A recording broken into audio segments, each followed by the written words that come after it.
Hello, this is Myra Elaine on the Buying Space channel. We are reading from Proverbs chapter 12. We are in verse 10. And as I've explained before, the Proverbs after, I think, chapter 9, you can almost go verse by verse.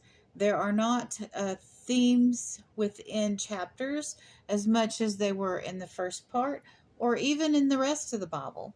So let's go to Proverbs 12, verse 10. The godly care for the animals, but the wicked are always cruel. So God gave us dominion over the animals. Does that mean that we treat animals with disrespect? Absolutely not. Now let's go and see what God thinks about animals. Let's go to the very beginning.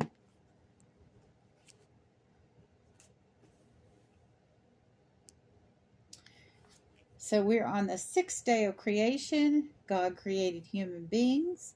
Then God blessed them and said to them, "Be fruitful and multiply, fill the earth and govern it. Reign over the fish in the sea, the birds in the sky, and the animals that scurry along the ground." Then God said, "Look, I have given you every seed-bearing plant throughout the earth and all the fruit trees for your food. And I have given every green plant as food for all the wild animals, the birds of the sky, and the small animals that scurry along the ground, everything that has life." And that is what happened. Then God looked over all he had made, and he said that it was very good. And the evening passed, the morning came, marking the sixth day. So God created everything, and he said it was very good. And we are to treat animals with respect. I have a book here. Actually, I have a couple books by Temple Grandin. Because I know some of you are saying, "Well, Myra, we eat animals. And we use animals for food, and animals were used in sacrifices at the temple to atone us for our sin. And in having dominion over the animals, we are to be kind and respectful. But also, we can do it in such a way." Now, Dr. Temple Grandin has autism, an autism spectrum disorder. Matter of fact, Marty has the same condition as Temple Grandin, Dr. Temple Grandin, and she's still alive. She's going to be 79, August the 29th. And this book is also by Temple Grandin. And Temple created a system of slaughtering cattle that was humane. And that's what made her famous in her field. Of course, everyone that is familiar with autism awareness and acceptance and aware of the autism community knows Temple Grandin. She is a hero in the community. This book that she wrote, "Animals Make Us Human," is the name of the book. And the first chapter is "What Do Animals Need?" She talks about dogs' life, cats, horses, cows, pigs. Of course, she developed a chute system that she thought about how cows think when they're going down chutes to make the slaughter of cattle more humane. And she talks about wildlife. She talks about zoos. So I want to give a shout out to Temple Grandin for this wonderful book, "Animals Make Us Human." And the thought process of what she went through in developing what she had developed for the cattle industry. And she is just a hero in her own right within the autism community. much less the professionalism as a writer and as her skills, and I guess it would be in animal husbandry. So we wonder about our animals. I know people have pets and they get very close to them. And I had a couple friends this week that lost their pets. And I'm not going to give them a shout out because sometimes people don't want to share. But it's just heartbreaking when people lose their pets. And so I wanted to talk about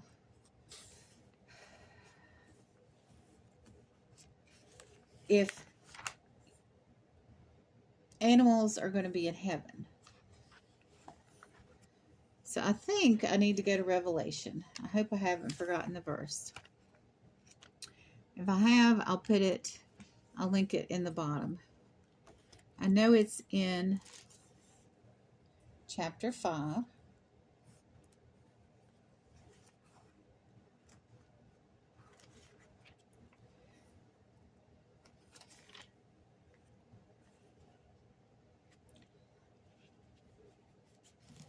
I've thought about this a lot lately.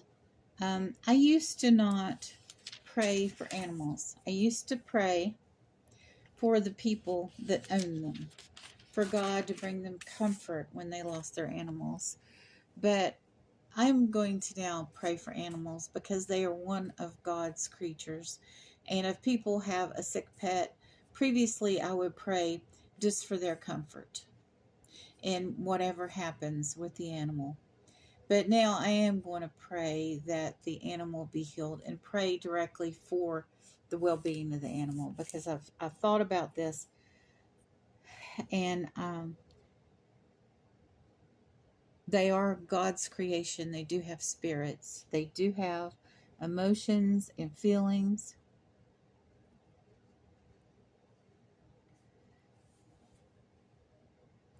And then I heard every creature in heaven and on earth and under the earth and in the sea. They sang, "Blessings and honor and glory and power belong to the one sitting on the throne and to the Lamb forever and ever." So it's saying all creatures on heaven, in heaven, and on earth. And it says that also in the new earth, the lamb and the lion are going to lay down to each other. So creatures, animals will continue. All of God's creation will continue in the new heaven and the new earth. And I hope that that comforts someone out there that's lost a pet. You will see them again. You'll see grandma again, and you'll see your beloved pets again, because the animals will be in heaven and on the new earth. And it's just very sweet to me to think about all those people that have lost their fur babies being reunited. I only had a couple of fur babies when I was young because I'm allergic to animal dander, and so is Marty, and we can't have pets. But I had a couple of dogs when I was young, and I had a dog that had to be moved out of the town that I was in because he jumped up on a boy. He wasn't being ferocious. He was just being very friendly, but he was a big dog, and this was a little boy, and he knocked him over and broke his arm. So they took him out to this place in the country, and these people chained him outside, and he wouldn't eat. And so I came out, my father took me out there, and I gave him a big hug and petted him and spent time with him, and he ate. And everybody thought, oh, he's going to be over it. He's going to survive. I left. The next day, he stopped eating again. And he passed away.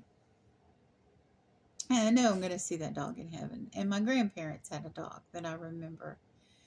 I did have had a few feral cats in my life. But none like it was a German Shepherd that passed away of starvation because he missed our family so much. And I think I will see him again. I'm hoping. But if I have in the past said that I don't pray for animals, I'm sorry that I said that.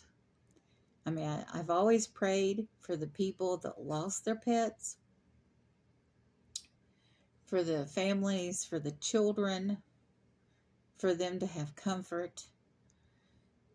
But I'd never actually prayed for the animals. And I feel like now I was wrong in not doing that.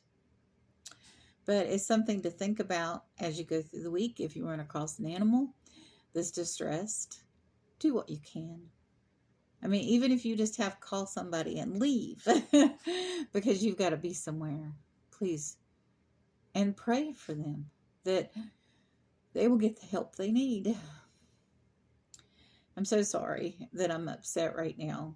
One of my friends that lost a pet this week, it was because of poverty.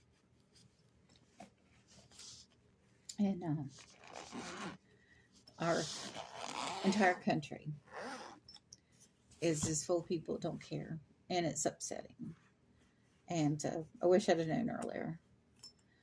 But